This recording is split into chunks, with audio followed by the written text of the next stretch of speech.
Shalom, selaku yang dikasih dan berkati Tuhan. Senang sekali bisa menjumpai saudara kembali melalui tayangan berkat Tuhan hari ini. Saudara yang dikasih dan diberkati Tuhan, dalam nasihatnya kepada jemaat yang ada di Tesalonika, Rasul Paulus mengatakan dalam 1 Tesalonika pasal yang kelima ayat yang ke-19, jangan padamkan roh.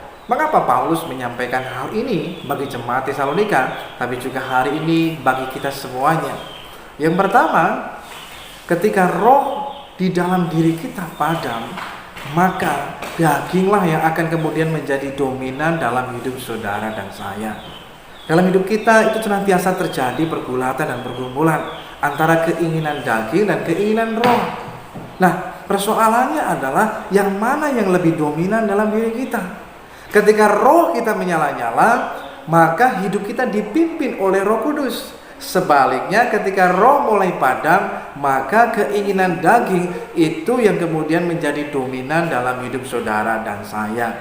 Itu sebabnya Paulus menasihatkan jangan padamkan roh. Bila roh menjadi padam, maka keinginan daging itu akan menjadi dominan dalam hidup saudara dan saya. Yang kedua, mengapa Paulus menasihatkan ini? Karena ketika roh di dalam diri kita mulai padam, maka yang terjadi kegelapan itu akan mulai menguasai dalam kehidupan saudara dan saya. Paulus menggunakan kata atau istilah padam. Padam itu perlawanan kata dengan menyala. Nah, ketika roh di dalam kita menyala, maka terang itu akan menguasai dalam hidup kita. Sehingga kita hidup di dalam terang Tuhan, kita hidup dalam kebenaran Tuhan, dan hidup kita dikuasai oleh terang yang daripada Tuhan. Karena roh adalah pelita di dalam tubuh kita. Tetapi ketika roh itu mulai padam, maka kegelapan itu akan menguasai dalam hidup kita. Maka perbuatan-perbuatan dalam kegelapan, dalam daging itulah yang kemudian kita akan kerjakan dalam hidup ini. Yang ketiga, mengapa Paulus menasihatkan hal ini? Karena ketika roh yang ada di dalam diri kita mulai padam, maka saudara dan saya kita akan kehilangan antusias, semangat, gairah dalam diri kita untuk melayani Tuhan, untuk mengiring Tuhan dalam hidup kita. Dalam kitab Roma dikatakan, biarlah rohmu menyala-nyala dan layanilah Tuhan. Nah, kalau roh kita menyala-nyala, kita bisa melayani Tuhan. Sebab itu, saudara yang dikasih Tuhan, ketika roh mulai padam, maka kita akan kehilangan semangat, antusias dalam diri kita.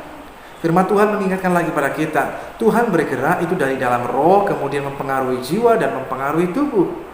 Ketika roh di dalam diri kita menyala, itu akan memberikan semangat, kekuatan, antusias, gairah dalam hidup kita. Sehingga segala pikiran, perasaan, dan kehendak kita itu mau untuk melayani Tuhan, untuk mau melakukan kehendak Tuhan.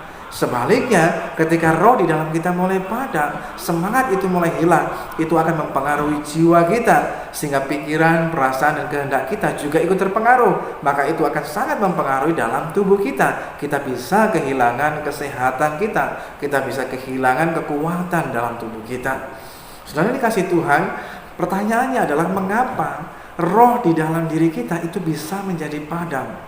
Yang pertama, yaitu bila kita, saudara dan saya mengizinkan kebencian, iri hati untuk kemudian muncul dan tinggal, bahkan menetap di dalam kehidupan kita. Maka dengan itulah itu membuat celah bagi iblis kemudian akan masuk di dalam diri kita dan menguasainya.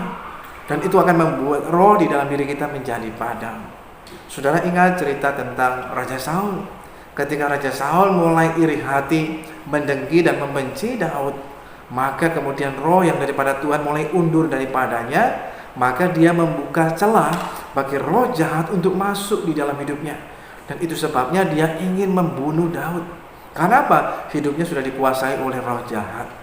Sebab itu jangan biarkan kebencian dan iri hati menguasai dalam hidup kita. Firman Tuhan mengingatkan, hiduplah dalam kasih, mau mengampuni, mau memberkati buat orang lain, bahkan orang yang mungkin membenci kita, memusuhi kita. Jangan iri hati, mari belajarlah untuk mengucap syukur dalam segala hal. Ketika iri hati muncul, itu tanda kita tidak mampu. Iri hati muncul ketika kita mulai membandingkan keadaan kita dengan orang lain. Ketika kita mulai mempercayai perkataan-perkataan yang hoaks, bohong, maka itu iri hati bisa muncul dalam diri kita. Tadi firman Tuhan ingatkan, mengucap syukurlah dalam segala hal. Mengapa? Dengan mengucap syukur menghindarkan kita dari iri hati dan kebencian masuk dalam hidup kita. Kita mengucap syukur dengan apa yang sudah ada dalam diri kita, tanpa perlu kita membandingkan keadaan kita dengan orang lain.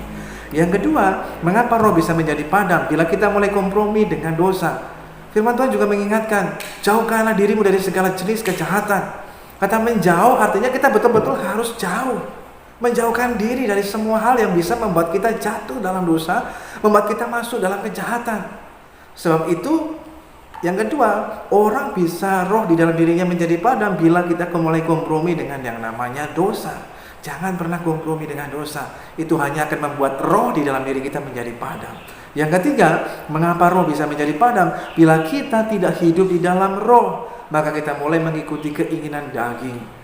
Ketika hidup kita dipimpin oleh roh, maka kita tidak ikut lagi keinginan daging, kita mengikuti apa yang menjadi keinginan Tuhan dalam hidup kita. Yang keempat, mengapa roh dalam diri kita bisa menjadi padam? Bila kita menganggap remeh karunia-karunia Roh Kudus. Melalui Roh Kudusnya, Tuhan juga memberikan karunia-karunia bagi kita untuk membangun tubuh Kristus. Namun beberapa dari antara kita juga kadang-kadang meremehkan hal ini, menganggapnya wah itu terlalu ngeroh dan lain sebagainya. Tetapi harus kita sadari karunia roh memang ada. Dan ketika kita diberikan hal itu, maka kita harus mengembangkannya untuk membangun tubuh Kristus.